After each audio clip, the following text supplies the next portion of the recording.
നമസ്കാരം, ഞാൻ മനോജ് നെടിയാക്കൽ. പുതിയൊരു വീഡിയോയിലേക്ക് എല്ലാവർക്കും സ്വാഗതം. ഇന്നത്തെ കേരളത്തിലെ കുരുമുളകിൻ്റെ വിലയാണ് ഇന്ന് ഞാൻ ഈ വീഡിയോയിലൂടെ പറയുന്നത്. അപ്പോൾ ഓരോ സ്ഥലത്തെയും വില, ഓരോ സ്ഥലത്തും വില വ്യത്യാസമുണ്ട്. ചില സ്ഥലത്ത് വില കുറവാണെങ്കിൽ ചില സ്ഥലത്ത് വില കൂടുതലായിരിക്കും. അപ്പോൾ നമ്മളെല്ലാവരും കണക്ക് കൂട്ടിയിരുന്നത് കുരുമുളകിന് വില കൂടിയപ്പോൾ 800 രൂപ കടക്കുമെന്നായിരുന്നു എല്ലാവരും കണക്ക് കൂട്ടിയിരുന്നത്. പലരും കുരുമുളക് വിൽക്കാതെ കൈവശം വെച്ചിട്ടുണ്ട്. ഇപ്പോൾ കുരുമുളകിന് ഇപ്പോൾ വില കുറഞ്ഞിരിക്കുകയാണ്, വലിയൊരു കുറവാണ് വന്നിരിക്കുന്നത്. ഇനിയിപ്പോൾ നമുക്ക് ഓരോ സ്ഥലത്തെയും വില നോക്കാം. കൊച്ചി കുരുമുളക് അൺകാർബിൾഡ് 1 കിലോയ്ക്ക് 691 രൂപ. കുരുമുളക് പുതിയത് 1 കിലോയ്ക്ക് 681 രൂപ. കുരുമുളക് ഗാർബിൾഡ് 1 കിലോയ്ക്ക് 711 രൂപ. ഇനി തൃശ്ശൂർ വില നോക്കാം. തൃശ്ശൂർ 1 കിലോ കുരുമുളകിൻ്റെ വില 680 രൂപ.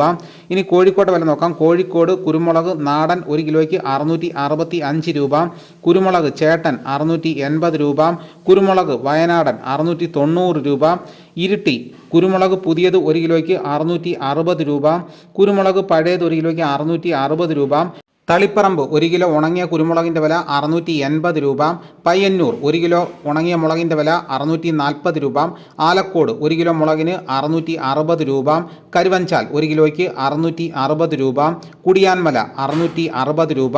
കാസർഗോഡ് 1 കിലോ കുരുമുളകിൻ്റെ വില 560 രൂപ മുതൽ 660 രൂപ വരെയും. വെള്ളരിക്കുണ്ട് 660 രൂപ. തലശ്ശേരിയിൽ 1 കിലോ കുരുമുളകിൻ്റെ വില 660 രൂപ. പാലക്കാട് 675 രൂപ. നെടുമങ്ങാട് 1 കിലോയ്ക്ക് 600 രൂപ മുതൽ 650 രൂപ വരെയും. പുതിയത് 1 കിലോയ്ക്ക് 500 രൂപ മുതൽ 550 രൂപ വരെയും. പുനലൂർ 1 കിലോ കുരുമുളകിൻ്റെ വില 680 രൂപ. കൊട്ടാരക്കര 680 രൂപ. പുത്തൂർ 1 കിലോ ഉണങ്ങിയ കുരുമുളകിൻ്റെ വില 685 രൂപ. മലപ്പുറം 680 രൂപ. തിരുവനന്തപുരം 1 കിലോ കുരുമുളകിൻ്റെ വില 650 രൂപ. ഇതാണ് കേരളത്തിലെ വിവിധ സ്ഥലങ്ങളിലെ ഇന്നത്തെ കുരുമുളക് വില. ഇതോടുകൂടി വീഡിയോയുടെ പൂർണ്ണമാകുന്നു. എല്ലാവരും ലൈക്ക് സപ്പോർട്ട് ചെയ്യണം. നിങ്ങൾ ആദ്യമായിട്ടാണ് ഈ ചാനൽ കാണുന്നതെങ്കിൽ സബ്സ്ക്രൈബ് ചെയ്യാൻ മറക്കരുത്. മറ്റൊരു വീഡിയോയുമായിട്ട് ഉടനെ എത്താം. എല്ലാവർക്കും എൻ്റെ